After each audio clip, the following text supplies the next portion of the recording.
sur un sujet en général qui nous tient tous à cœur, c'est le paradis et plus précisément les plaisirs du paradis. Donc Mohamed, première question, c'est qu'est-ce que le paradis? Oui. Assalamu alaikum, donc bonjour à tous nos fidèles auditeurs et auditrices. Donc je suis très content de poursuivre avec vous ces émissions consacrées à l'islam. Et pour répondre à ta question par rapport au paradis, donc d'abord une petite introduction concernant ce sujet. La réalité du paradis est une chose que les gens pourront jamais comprendre avant d'entrer eux-mêmes en cet endroit. Mais Dieu nous a donné quelques aperçus dans le Coran et il l'a décrit comme un lieu essentiellement différent du monde d'ici-bas. Mais aussi des différentes sortes de plaisirs du paradis dont un jour on sera possible de pouvoir jouir si on a commis des bonnes actions. Donc le Coran il informe les gens sur le paradis que Dieu leur offre, leur en décrit la grâce et les bienfaits et il proclame aussi la beauté. Il informe aussi le Coran que les hommes que le paradis est l'un des deux modes de vie préparés à leur intention dans l'au-delà et qu'en cet endroit toute bonne chose leur sera accordée à un degré qui surpasse notre capacité actuelle d'imagination. Le Coran il montre aussi que le paradis est un lieu où toutes les faveurs divines ont été créées à la perfection et où les gens se verront offrir tout ce que leur cœur désire et ce à quoi leur âme aspire. Et que les gens ils seront loin du manque et du besoin, de l'anxiété, de la tristesse, de la peine et du regret. C'est pour ça qu'on emploie le terme paradis, c'est-à-dire que c'est vraiment le bonheur absolu. Justement, voilà, la question qui nous vient tous à l'esprit, c'est, parce que tu nous parles des plaisirs du paradis, mais justement, c'est quoi la nature de ces plaisirs et en quoi ils seront différents des plaisirs de notre monde actuel? C'est vrai que dans le monde actuel, les gens ils jouissent de certains plaisirs. Ils font aussi face à beaucoup de dur labeur et de souffrance. Donc c'est-à-dire qu'ils allient, monde ici-bas, on allie le plaisir avec la souffrance. Et si on devait passer à la loupe la vie qu'on mène, on trouvera que l'adversité, les privations, elles surpassent de très très loin la facilité et le confort. Donc en comparaison à la vie dans l'au-delà, ces privations elles vont disparaître totalement, il n'y aura plus de souffrance et les gens ils vivront une vie de pure joie et de pur plaisir. Donc tout ce qui peut causer de la peine, de la douleur ou de la souffrance dans notre monde actuel, ça sera absent dans l'au-delà. Justement, qu'est-ce qui cause en général aujourd'hui ces souffrances que l'on vit? Essentiellement les choses qui causent des souffrances ici-bas, d'abord on a en premier la richesse et l'argent. Donc pour la plupart des gens, le succès il est intimement lié à l'argent, même si c'est de très loin la vérité. D'accord.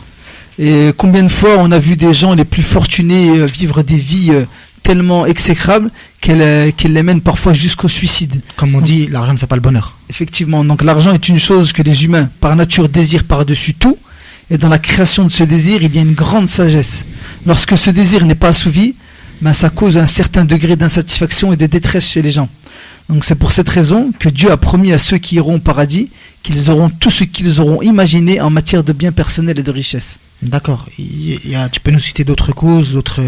Avant de citer d'autres causes, j'aimerais bien citer une référence du Coran, parce qu'on s'appuie tout le temps sur des versets du Coran ou des hadiths du saint prophète. D'accord. Et à la sourate numéro 43 au verset 71, Dieu dit « Et il y aura, pour eux, entre guillemets, tout ce que les âmes désirent et tout ce qui réjouit les yeux. » Ou encore à la sourate numéro 69 au verset 24, « Et on dira à ses habitants, mangez et buvez comme vous voulez, en récompense des bonnes actions que vous avez faites dans le passé. » D'accord. D'autres causes?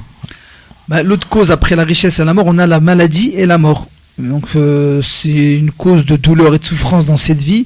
Et la mort d'un être aimé ou la maladie, toutes ces choses-là, elles sont absentes au paradis. Le prophète Mohammed, que les prières et la paix de Dieu soient sur lui ainsi que sur sa sainte famille, il avait dit à propos des gens du paradis, dans un hadith Bukhari, ils ne tomberont jamais malades, n'éprouveront jamais le besoin de se moucher ni de cracher.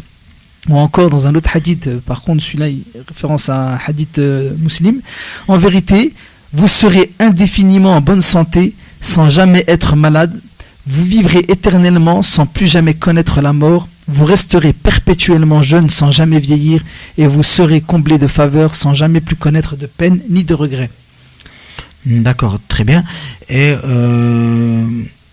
aussi, une autre question que je voulais te poser, c'est concernant les relations sociales, parce qu'on se pose pas mal de questions sur les relations sociales dans l'au-delà.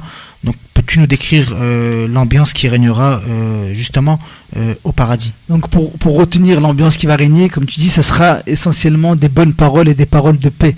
Les gens du paradis, ils n'entendront aucune mauvaise parole ou commentaire blessant, et ils ne ressentiront aucun remords à cause des disputes ou des désaccords personnels.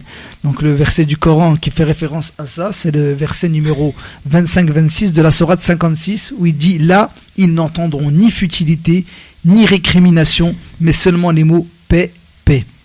Il y a un hadith qui confirme aussi ça. Le prophète avait dit sur la paix: il n'y aura pas de haine ni de ressentiment entre eux, leurs cœurs seront comme un seul cœur et ils glorifieront Dieu matin et soir. D'accord. Et aussi, bon, moi j'ai parlé avec un ami il n'y a pas si longtemps que ça. On parlait du paradis justement, de l'enfer, et la question qu'il me posait, c'était le caractère éternel de l'au-delà, parce que lui, il me disait que le paradis c'était éphémère, donc moi je lui disais que c'était éternel. Qu'est-ce que tu peux nous dire sur cette question? Donc en islam, les plaisirs de ce monde-ci, ils sont éphémères, c'est clair. Dans ce monde d'ici-bas, on va tous mourir un jour, on va tous goûter à la mort. Tandis que les joies et les délices de l'au-delà, par contre, à leur inverse, seront permanents et éternels. La vie d'ici-bas est très courte. Les humains ne vivent qu'un court laps de temps sur Terre et très peu de gens atteignent l'âge de 70 ans. Quant au paradis, les gens y seront éternellement. Dieu dit, à la sourate numéro 38 au verset 54, il leur sera dit: ces largesses, vous les recevrez de nous et elles seront inépuisables. Rien ne se compare même de loin au paradis. Donc les plaisirs et les délices du paradis, ils surpassent notre capacité d'imagination et défient toute description.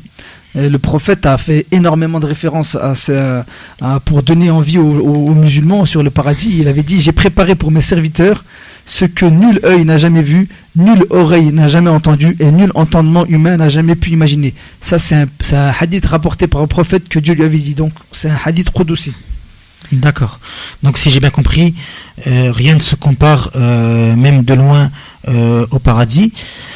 Est-ce que tu peux nous faire une courte description du feu de l'enfer avant de faire la courte pause?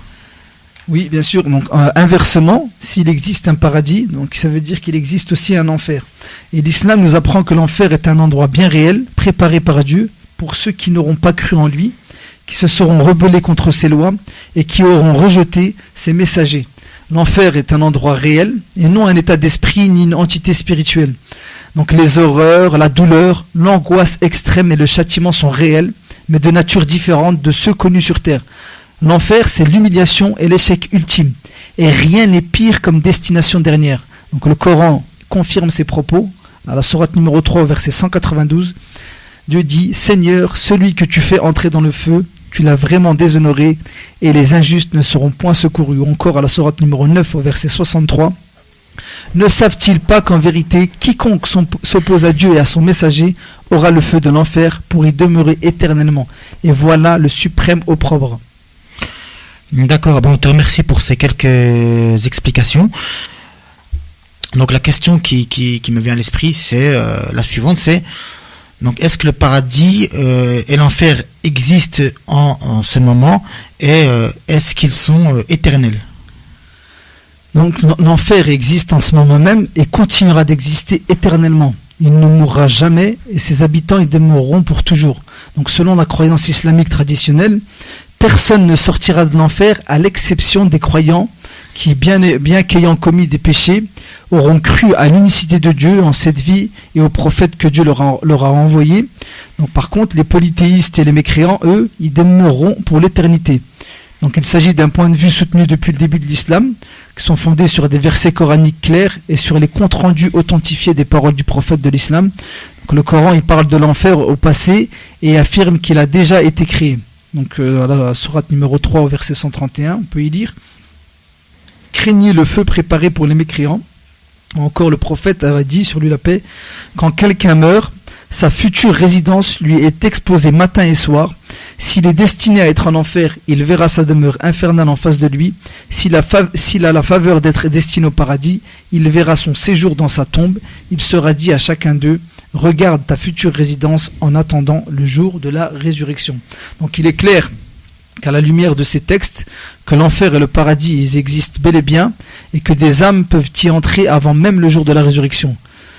Donc au sujet du caractère éternel par rapport à l'enfer, et Dieu dit également à la sourate numéro 4 verset 168-169: ceux qui ne croient pas et commettent des injustices, Dieu ne leur pardonnera jamais, ni ne les guidera sur une voie autre que celle de l'enfer, dans lequel ils demeureront éternellement. D'accord. C'est vrai que quand tu nous lis ces versets, on voit vraiment que ce lieu, c'est un endroit sordide, un enfer. Tu peux nous décrire un petit peu ce lieu ?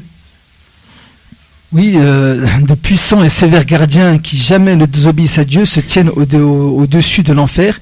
Ils exécutent tous les ordres qu'ils reçoivent. Dieu dit par rapport à eux, à la sourate numéro 66 au verset 6: ô vous qui croyez, préservez-vous ainsi que vos familles d'un feu dont le combustible est composé d'hommes et de pierres gardés par des anges durs et sévères qui ne désobéissent jamais à Dieu en ce qu'il leur commande et qui font strictement tout ce qu'il leur est ordonné. Donc comme Dieu le dit dans le Coran, il y a 19 gardiens de l'enfer. Je le lancerai dans le feu intense de Saqar, et qui te dira ce qu'est Saqar? Il ne laisse rien au-dessus, il ne laisse rien et n'épargne rien. Il brûle la peau et la noircit. Ils sont 19, sous-entendu anges, à veiller dessus. Donc ça c'est une référence du Coran, sourate numéro 74, versets du 26 à 30. Je pense aussi qu'il y a différents niveaux d'enfer en fonction des péchés qu'on a fait.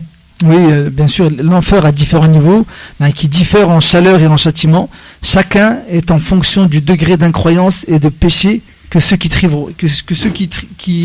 s'y trouveront. Dieu dit: certes, les hypocrites seront au plus profond de l'enfer, sourate 4, verset 145. Après, dans un autre verset, il dit: à chacun un rang selon ses œuvres, sourate 6, verset 132. D'accord. Donc là, tu nous as parlé des gardiens de l'enfer, des différents niveaux, et j'ai aussi entendu parler, et même dans le Coran on en parle, des portes de l'enfer. Tu peux nous dire un petit mot ? Par rapport aux portes de l'enfer, dans le Coran, Dieu il mentionne les 7 portes de l'enfer. À la sourate numéro 15, au verset 43 et 44, Dieu dit: et l'enfer sera sûrement de leur demeure promise à tous. Il a 7 portes, et chacune d'elles recevra sa part de damnés. Donc chaque porte, elle accueille un nombre prédestiné de damnés. Chacun entrera en enfer selon ses actions et se verra assigner un niveau en conséquence.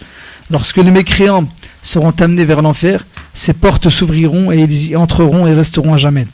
Donc pour conclure, on va citer un verset du Coran, sourate numéro 35 au verset 71.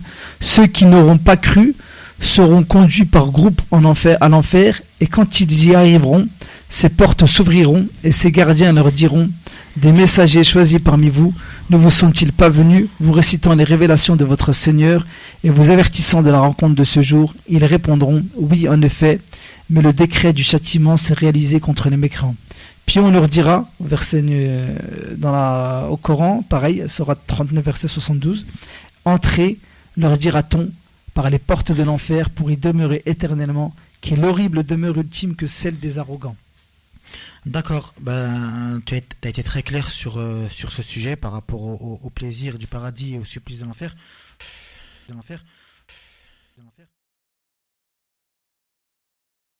اللهم إني أسألك وأتوجه إليك بنبيك نبي الرحمة محمد صلى الله عليه وسلم